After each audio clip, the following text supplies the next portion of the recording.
a new way for innovation, a new approach on innovation. And I have with me a case example from the financial Fintech industry, financial services industry, that I would like to share with you in the next 50 minutes. So fasten your seatbelts, because this will really be a very intense introduction into innovation and how you can manage it and how you can make it controllable, how you can make innovation controllable based on statistical data and based on customer needs insights. Now, let's jump into it. What we do here is we would like to introduce you to jobs to be done theory in practice with outcome-driven innovation. What it is, you will see in a minute. This is the broadcast session that starts off here today. And after that broadcast session, we will have a team session that will be going on here with a separate team within PwC. Now, what it is that we do here. Edizon helps corporate clients to uncover and prioritize unmet customer needs at a granular level. And based on that, develop sales, marketing, and innovation strategies grounded on statistically valid data. And this is based on jobs to be done theory with outcome-driven innovation as a process. And for those who have not heard about this concept so far, it is published in many books, and the most prominent ones are What Customers Want and Jobs to be Done from Theory to Practice. That was invented and written by Anthony Alvik. You probably have heard about Clayton Christensen and Philip Kotler from Harvard University. They all back up this framework and also brought their viewpoints on it as well. Now, this is very practical, and it was applied in many industries over the last 3 decades. And I would like to pick on the financial services industry and give you some first glance on what companies are working with that framework and what the references are that we bring to the table here. You also see project examples. When you read through that short list here, administer cases of insurance, mitigate risk to a family, manage personal finance, work with a financial service provider. All of these statements that you can read here, these were project topics. And actually, these are jobs to be done that we have uncovered and that we have analyzed in many details. And when you know these jobs to be done in all of its details, of course, you're able as a financial services provider to build upon that and to create new products and new services based on very deep customer insight. But before we jump into this, let me share with you a very simple definition of what innovation is. Innovation is a solution for a need. And what we need to do as innovators is to resolve that equation here, to come up with the correct understanding of what the need really is, and to also find solutions that address this need in an economically feasible way. So that's the life of the innovator, to resolve that equation. And as you probably know, many innovations really fail in the market. And that was the starting point of Tony Alvik, who brought up this framework, and he was working for IBM in the late 80s, early 90s of the last century. And you know that IBM was really a pioneer in digital transformation in the early days. And what they had was a big failure. They brought to market a junior PC, and that failed on the first day that it was in the market. And that was the starting point of the mission of Tony, who said, okay, how can we fix innovation? How can we make sure that this innovation equation can be resolved in a controlled way, and that we can create innovation that creates value predictably and without any failures as far as possible. So this is also the so to say the vision that we have as a company to change innovation and to change the way the world innovates. Rather bold, I have to admit, but let us go a little bit into detail here. If we want to resolve that equation, what we see is that the solutions are always variable. So solutions are being created day and day and with a lot of creativity. So this is something that is very variable in that equation. If the needs are also variable, yeah, we will really have a hard time to resolve that. Because when you have two variables in an equation, yeah, you need to try and see what comes out of it. And this is basically what's happening in the innovation space currently. People are trying to fail fast. People are trying to come up with lean innovation approaches, again, to fail fast and to iterate on solutions. And this can have a success, but it's not said that it will definitely be successful because, so to say, innovation is still not a safe process. And now this can also be a philosophical discussion, but let us start off with a very analytical approach here. If we would achieve the need, and if we would achieve a situation where the need is stable and does not change over time, we could resolve that equation. Because then, if the need is not a moving target, and if it's stable over time, we can really concentrate on creating better and better solution to address the need that will stay over time. And now the question is, how can we define a need in a way that it will stay stable over time? So what is a need and how can we define it? And now this is the finding of our framework here. And the reason why we use jobs to be done philosophy and jobs to be done thinking, the core essence of it is in the quote here. People don't want a quarter-inch drill. What they want, what their need is, they want a quarter-inch hole. So it's not that people want to have a drill, but they want to achieve something with that solution. And if we can understand this underlying process in achieving something, in executing a job to be done, we gain an understanding of what the needs are and how people measure success in getting things done. Now, in a nutshell and in a picture, job theory puts a new lens on innovation. It shifts the viewpoint from the solution, from the product, from maybe the digital service away towards the job that people really want to get done. So what is it that people want to get done when they use a drill? And to really understand what this job is. And when we have understood that, we can analyze it as a process in a similar way. Now, this is the key word, a process.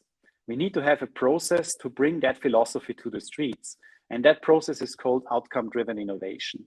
And I would like to start off with some guiding questions that you will typically see in many innovation approaches. A typical guiding question when it comes to innovation is, how can we size the market? We need sizing the market. How many insurances, for example, are not satisfied with existing software solutions? As we will have a case example in the afternoon where we talk about new services for insurance companies that PwC could offer there. So sizing the market, a very logic point here. The second point then is, how can we prioritizing target customers and target segments? So who suffers the most in such a target market? Another question that we would like to answer is, how can we uncovering sweet spots for product positioning? So what is the most underserved need in any given target market that we can use for product positioning? And finally, how can we focusing product development and how to address the biggest population with the least development efforts? This is also a very important point when it comes to managing innovation. We want to address the biggest part of the market with the least efforts in terms of development. And if you can answer those questions, we are a big step forward in validating market potential and also in really understanding what to create for any given market. And I would like to lay out now this process that we call outcome-driven innovation.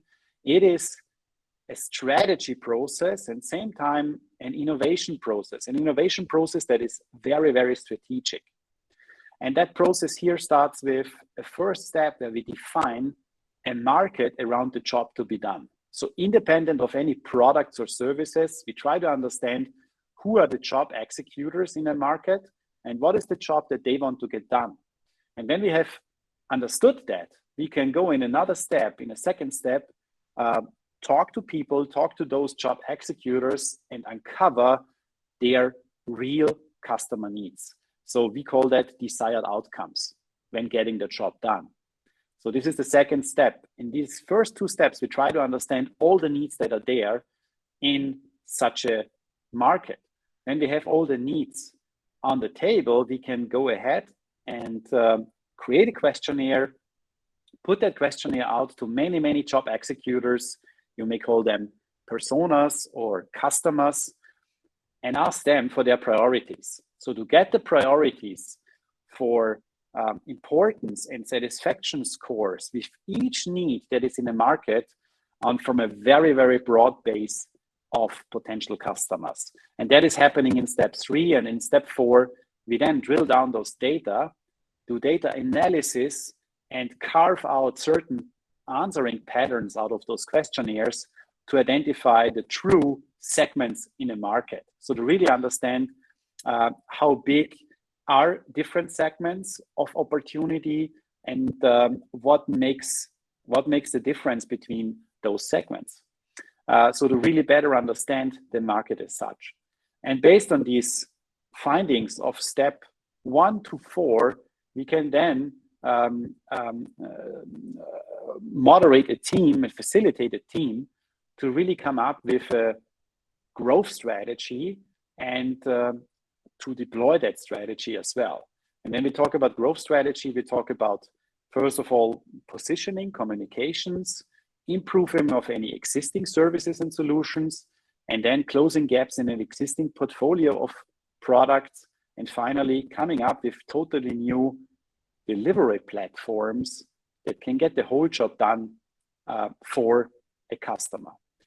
And then finally, this deployment ends up in generating ideas, creating concepts, using many of those frameworks that are very well known, like design thinking, agile development, you name it. What's happening here is that in this final stage of that process, everybody exactly knows what the problem is, how big the problem is, and how customers measure success, and also their willingness to pay for better solutions for any of those needs. And based on those insights, the idea generation can be much faster and much more to the point than if you would need to work on assumptions and hypotheses. Now, I have an example here with me, and that is from, it's a Fintech example, and it is about accounting software. And it's a real case example that we have been working on. And I would like to summarize this process picture now with this example and iterate on these guiding questions that we had in this project here. The first question is, and that's always the question, who is the customer that we want to create value for? And then we talk about the customer. We don't talk about an organization. We talk about a group of people. It's about people. It's about personas. Who is the customer that we want to create value for? Second question, what are unmet customer needs? So what are the unmet needs of that group of customers that we want to create value for? The third question and the fourth question is then, what is a sustainable value proposition that will address these unmet needs for that specific group of customers, and how to align the whole organization and the whole business model on a growth strategy to really bring it to the streets. Now, again, very typical guiding questions when it comes to innovating a business. So who is the customer? When it comes to accounting software, how can we how can we address that question? And here I have a slide that will somehow colorize how a market ecosystem may look like. In any market, you will find many different types of people who play a role there. When it comes to accounting software, that can be chief financial officers, that can be head of accounting, head of cash management, head of purchasing, probably head of production or head of logistics, and other line managers. So as we know, accounting, as also as other topics, can be very broad, and many people may be involved in that. And that is a very first step to map out this complex ecosystem thoroughly and be aware of who is playing a role in that. And we then want to bring in some guiding questions to figure out who is the right group of people to talk to. In some cases, it might be more than just one group of people, but very often you realize, okay, there's a core job executor, there's a core person that you want to create value for when it comes to, for example, accounting software. And this is the person that you want to zoom in first. Then there's another role in any ecosystem who plays a purchasing role, who has a role in taking a buying decision. Probably that could be a financial officer who finally takes the decision of what accounting software is being bought. The head of accounting probably is the person you really want to create value for when it comes to accounting software, but others in the ecosystem as well are also involved.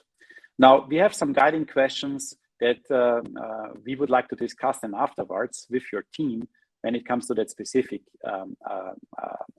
project here. Now, how did this accounting software company resolve that? They found out that they really want to focus on medium business owners, and the job that these owners have is to execute the accounting in their company. So these medium business owners typically have an execution role, but they also have a role when it comes to taking a purchasing decision. And now when it comes to the job to be done, you can see here, execute accounting. And this is how we frame a market. We always define a market based on a group of people that we want to create value for and the job that we want to create value for. Now, if we would say we are an accounting software company, then the job that we support is execute accounting.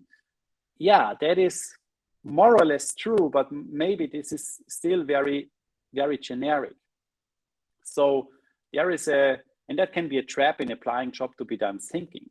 You may not ask, what job does my product do, but you rather want to ask, what job is the customer trying to get done?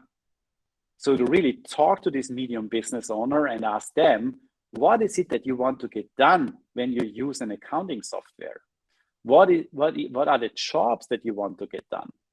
And you will find out that there are probably not just one job that they want to get done, that there is a bunch of jobs that they want to get done. And one of them is here, manage the cash flow of a business. So how did we select, or how did this company, this software company, select manage the cash flow of a business? Based on many jobs that these medium business owners were telling us that they want to get done, they also gave us priorities. And they also told us which of these jobs are very important and not very well served from their perspective. So by doing so, by putting in this kind of first priority discussion in the interviews with these medium business owners, and probably also with a questionnaire, you find out which of these jobs that an accounting software can support is the most important one for the biggest share of the population and the least satisfied one. And here, managing the cash flow of the business was one of them that was selected by the software company for innovation. And yeah, next question. What are unmet customer needs? Now, once we understand what the job is, we want to analyze it. And we want to really understand what can go wrong when you want to manage the cash flow of a business. What is involved in managing the cash flow of a business? And for that, we have created this job map framework. That's a standard template framework that involves always 8 steps. And these 8 steps describe any job to be done in its ideal way. That means whatever job you're trying to get done, whether is it managing the cash flow of a business or preparing food for your friends and family, it's always these 8 steps.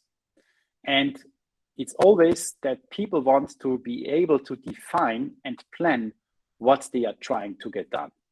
They want to be able to locate and gather information and resources before they execute a job. People want to be able to prepare and organize properly before they execute, and they want to be able to verify that everything is in place and to confirm that. And then people want to execute. Job executors then want to monitor if the execution runs correct. They want to be able to modify if they realize execution does not deliver what was planned, and they want to be able to conclude the job at a certain point. Now, this is a template that can be applied to any given job out there, and that you can apply when talking to customers, to job executors that you want to create value for.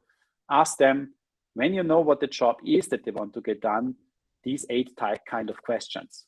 And now, what happened when we brought these questions to business owners who want to manage the cash flow of their business? We were applying the same type of questions, and what we found out was that the job map looks like this. In an ideal way, in an ideal world, they want to be able to determine income and cash on hand. They want to be able to plan their spending, set aside money for expenses, collect receivables, make payments, determine liquidity needs, determine if a new expense can be incurred, make up cash shortfalls, track expenses, and adjust spending.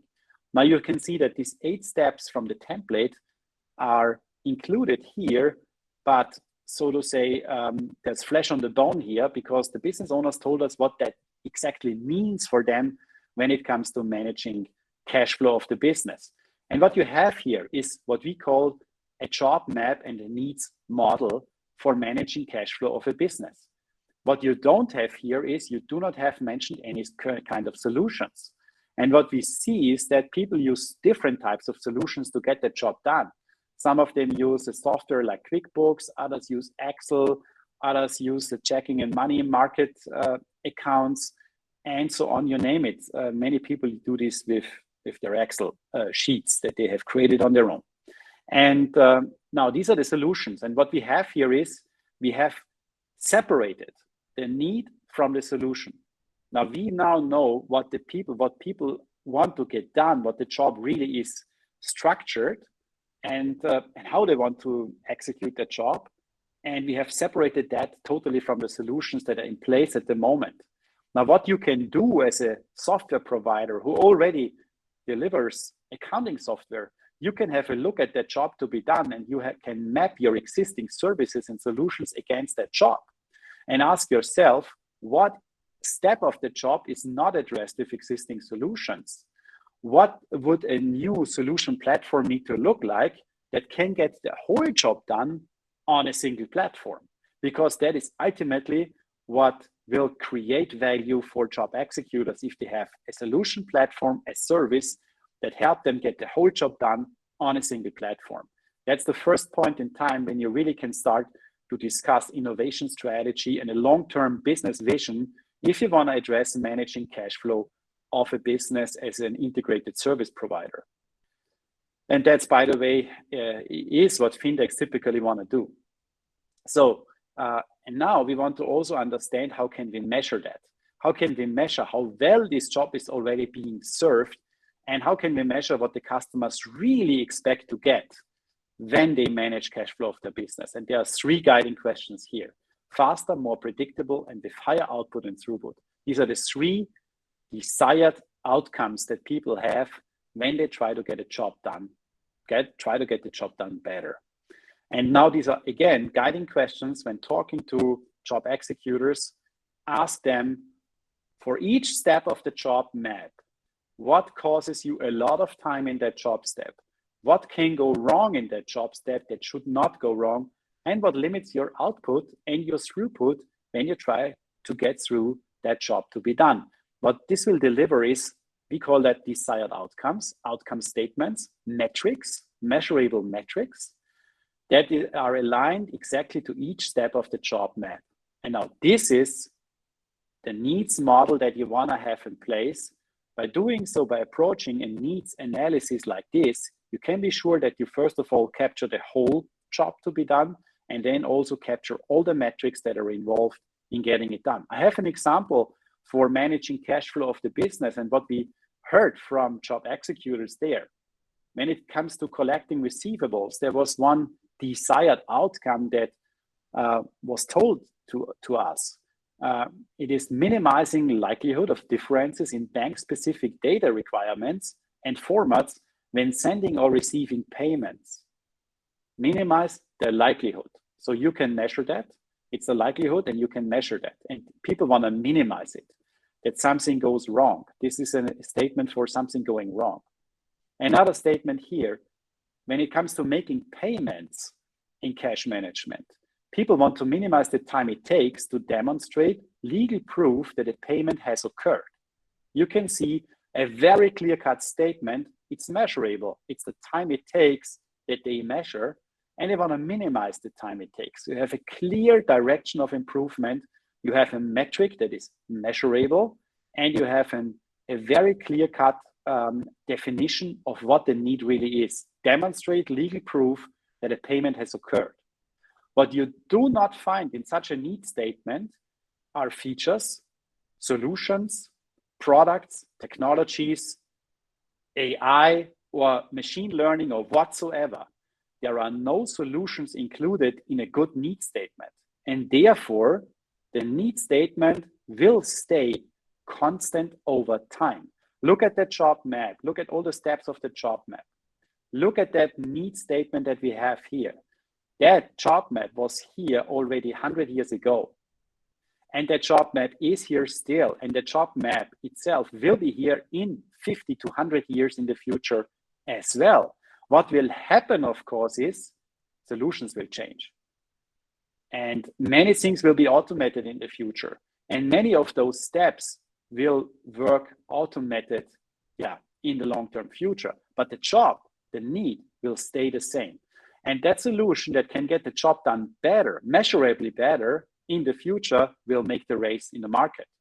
So here, when we have a needs model like that, we have a situation where the needs are stable over time, where the needs are exactly measurable, and where we can use that one to prioritize opportunities. That will be the next step then. But let me give you one more example. Another outcome statement here was minimize the time it takes to determine the correct amount to pay. Many more such statements we found. Typically, you will find 100 to 150 such detailed desired outcome statements for any job to be done that you want to analyze. And what else you will find in doing that is not only the core functional job map, and this is what I have explained here with all the outcome statements, but you also find are other dimensions like related jobs. When you manage your cash flow of the business, what other financially related jobs do you need to get done? And you will find a lot of stuff as related jobs as well. Emotional jobs. How do you want to feel when you do that? What feelings do you want to avoid? What keeps you awake at night? What are your emotions when it comes to managing the cash flow of the business? You also want to understand the emotional dimensions. Consumption chain jobs. When it comes to purchasing an accounting software or a cash management software, what criteria do you use when you're receiving that product, that service, installing it, setting it up, learn how to use it, interface with it? So this is all product and service related needs. We call that consumption chain jobs. This is very often also understood as the customer journey when interacting with a service or with a product. You also want to understand that, but typically this is not the core essence of innovation, just to make it a nicer user interface in the consumption chain. But what you ultimately want to achieve is you want to achieve better outcomes, better desired outcomes in getting the core job done. Yes, and then you have also financial outcomes that you want to understand. When talking to business owners of small and medium-sized business, you also want to understand the financial outcomes that they want to optimize when taking a purchasing decision for a software that will help them in their accounting, in their cash management. Now, that would be an overview of the jobs to be done needs framework, and to give an understanding what all shall be included when you try to understand the needs in a market. And when you have done that, when we know all the needs that are there in a market, we can go ahead and prioritize opportunities, uncover real opportunities.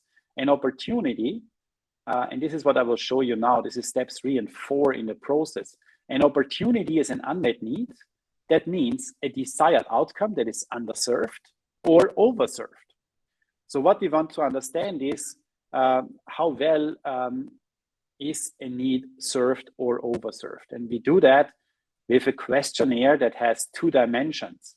That questionnaire, and you can see this in an example here of that was run for that software, accounting software company, has all the outcomes inside. And for each outcome, we ask the job executor, when you try to get this outcome in the job, how important is it to you that you are able to achieve that? And how satisfied are you with your ability to achieving that? And for example, you can see here this outcome again, minimize the time it takes to determine the correct amount to pay.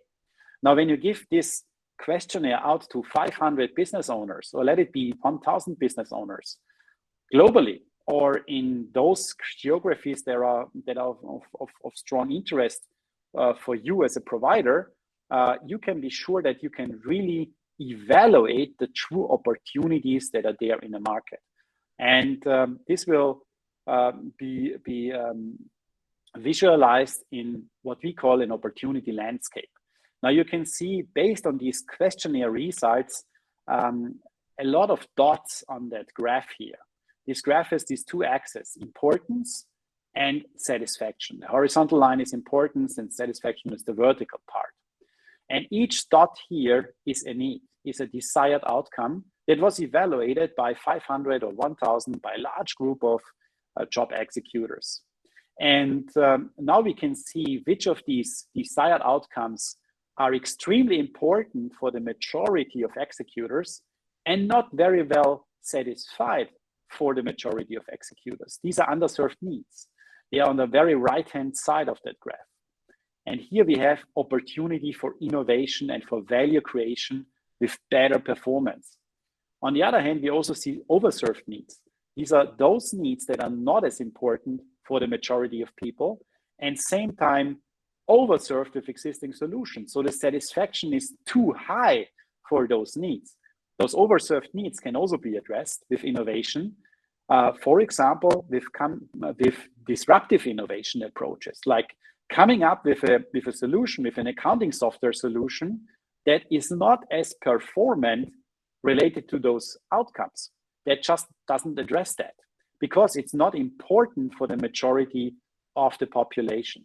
So you will also find areas where you can reduce performance and reduce feature offerings and invest what you save there to come up with higher value features and solutions for the underserved needs.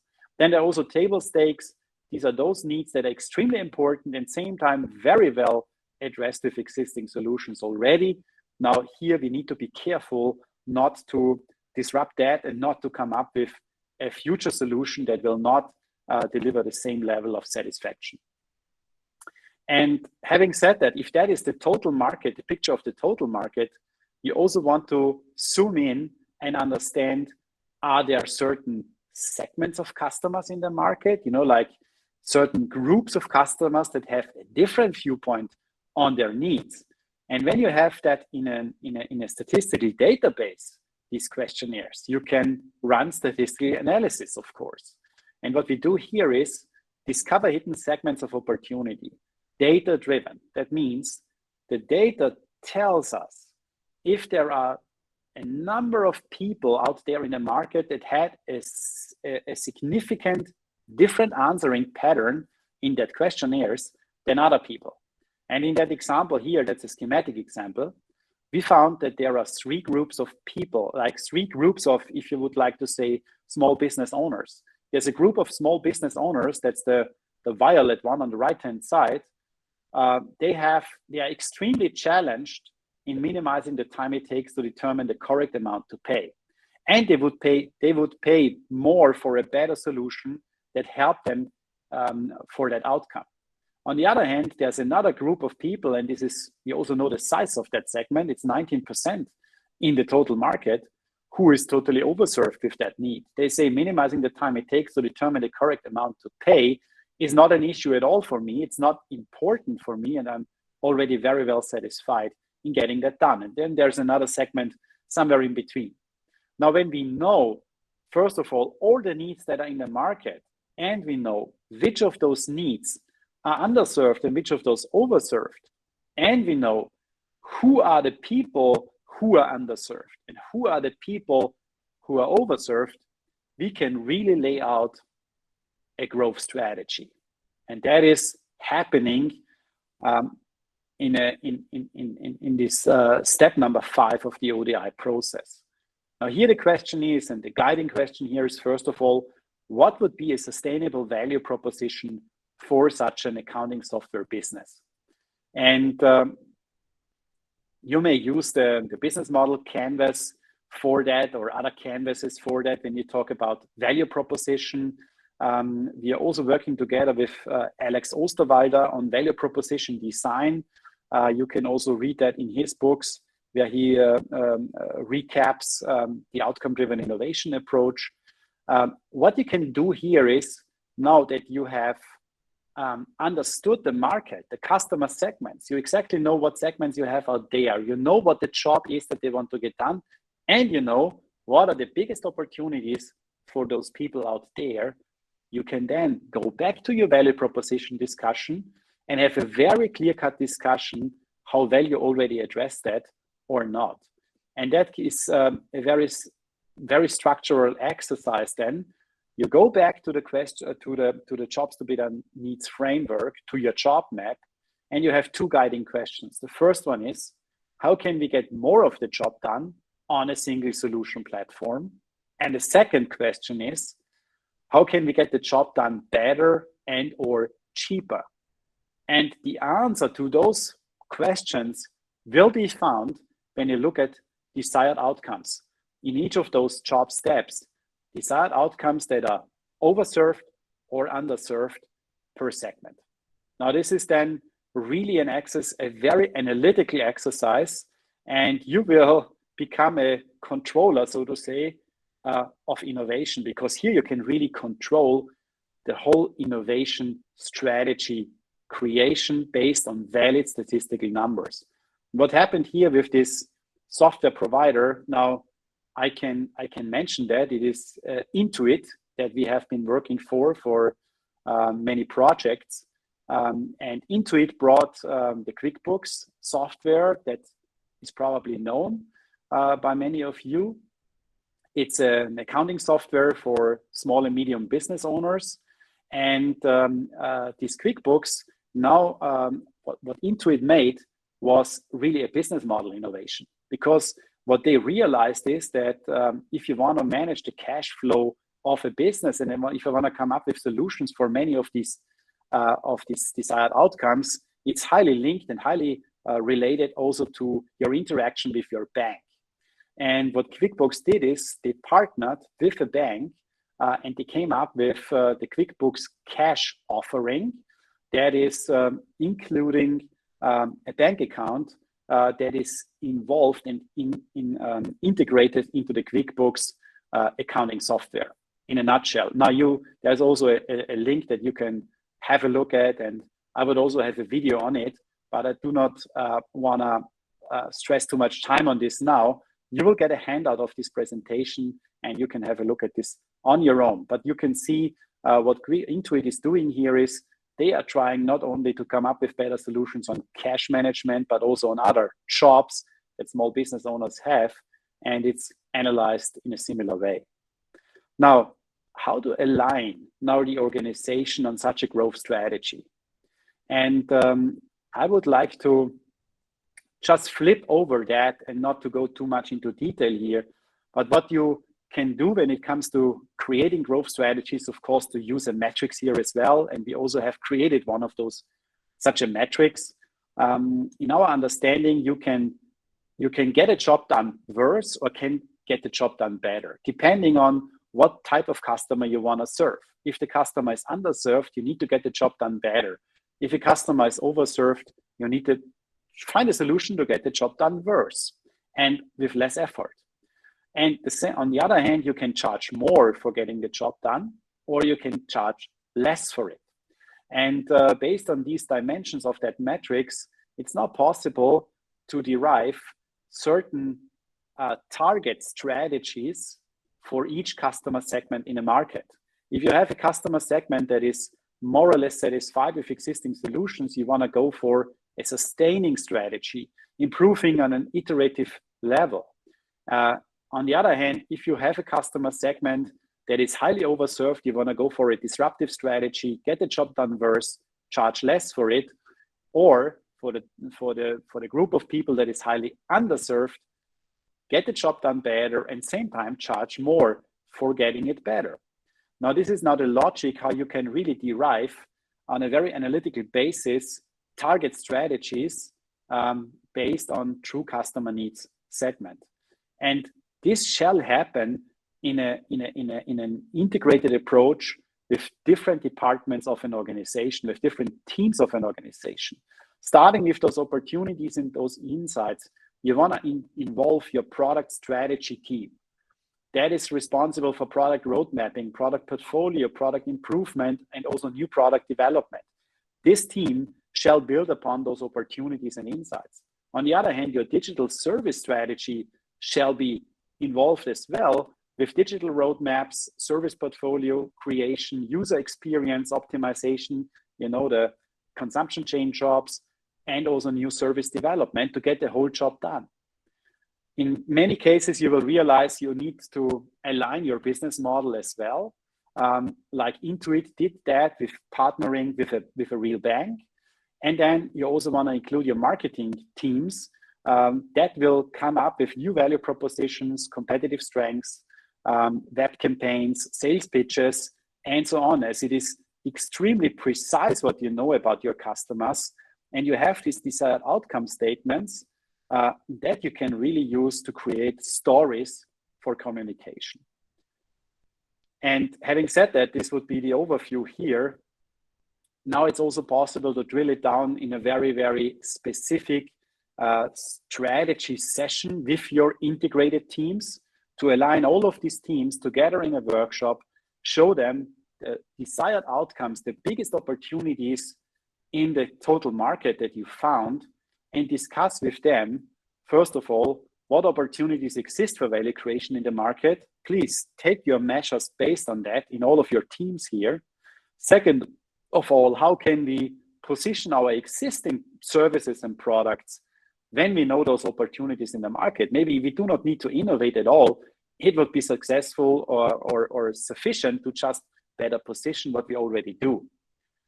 Another question is, how should we improve existing products? Maybe we can add a feature set. Maybe we can add something to an existing service and to really make sure it creates measurably more value for the client.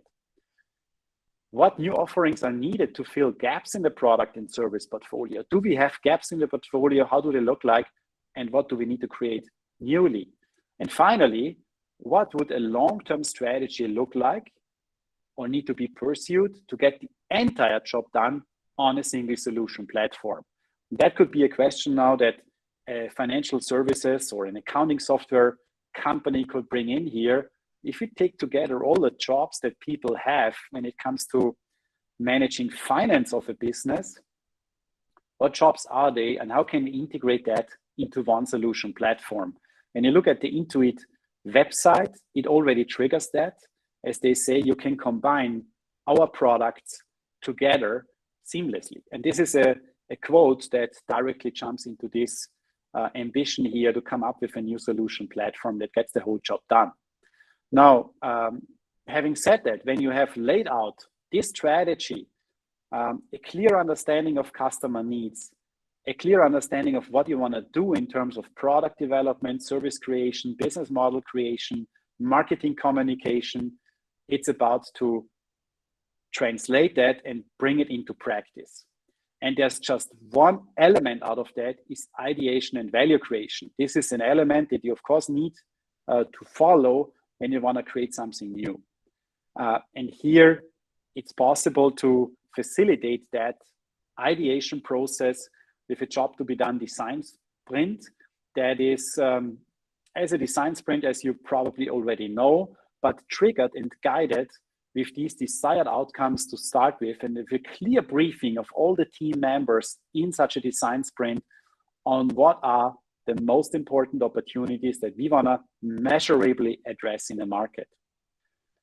And we see that people who apply that, organizations who apply that framework together with ideation capabilities, they can really cut down on product development time and cost. And yeah, of course, I also have brought with me some references of different financial services organizations that we have been working with, and it is just in the website and in the deck for your information. Now, that was, so to say, the broadcast of jobs to be done and outcome-driven innovation. And we would have the possibility now for your Q&A for the next few minutes. And we will end that session at 10 a.m. To my knowledge. But I would be very happy to see your comments, see your questions, and have a short discussion on that.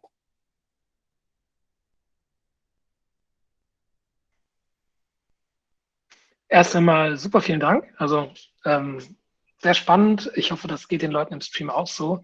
Ich habe natürlich jetzt kein Slido aufgesetzt, hätte ich vielleicht machen sollen. Das heißt, aus dem Livestream werden jetzt keine Fragen reinprasseln. Und da ich mich auch im Vorfeld schon sehr stark mit den Methoden auseinandergesetzt habe, würde ich vielleicht erstmal Katie, Gabriel, Anthony, Jan die Chance geben, nochmal eine Frage zu stellen oder Fragen zu stellen.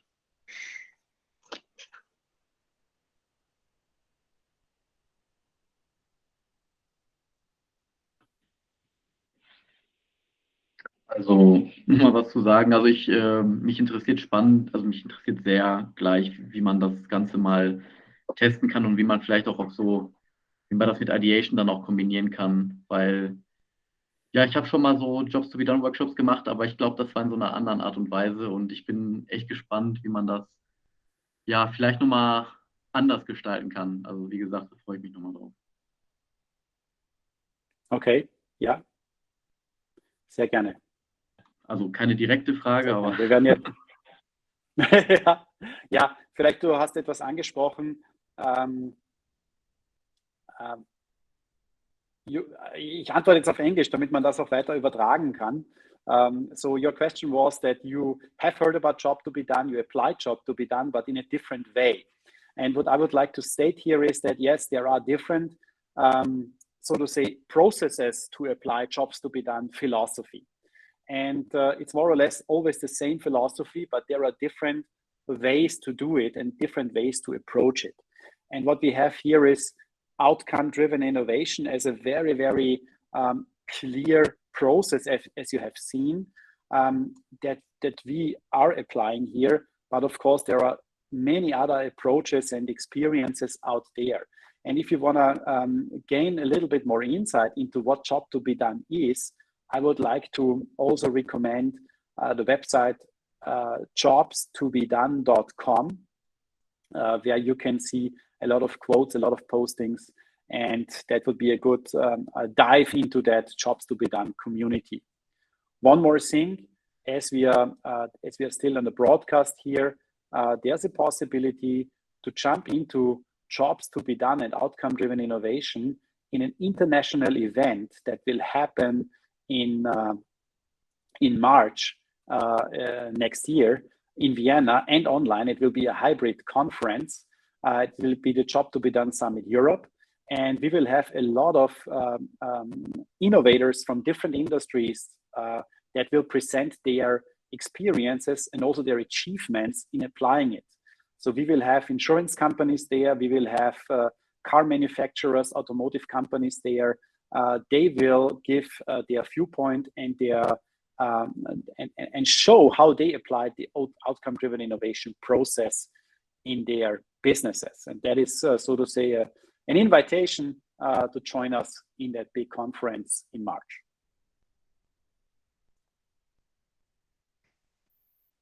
Okay, so maybe I have one question. And since PwC is a pretty big company, and you had a lot of other big companies on your reference sheet at the beginning, what would you say are the main difficulties in big companies, for big companies to go the jobs to be done way, so to speak? Okay, yeah. So I would say the same difficulties as you have with anything that you want to introduce into any organization that is new to the organization. So of course, it's a very specific approach to innovation, and our understanding or our experience is start small, start with a pilot, pick a challenge that you have in the organization that you want to resolve. Something, a business potential that you see, a request from your top management where you should come up with a solution or where you should come up with a business concept. Pick one of those challenges and apply it in a first step and in a first approach. Involve other people out of the organization to be part of it, to be part of the boat, and then present the results. And our experience is that when you have launched a very successful project like this in an organization, you will get a lot of attention, and the translation into the broader organization then is something where you will have a lot of support from top management. So somebody from the higher ranks management would be a good idea to have an open-minded person out of top management also involved in such a pilot approach, so to communicate what you're doing and to be very transparent on that. Thank you.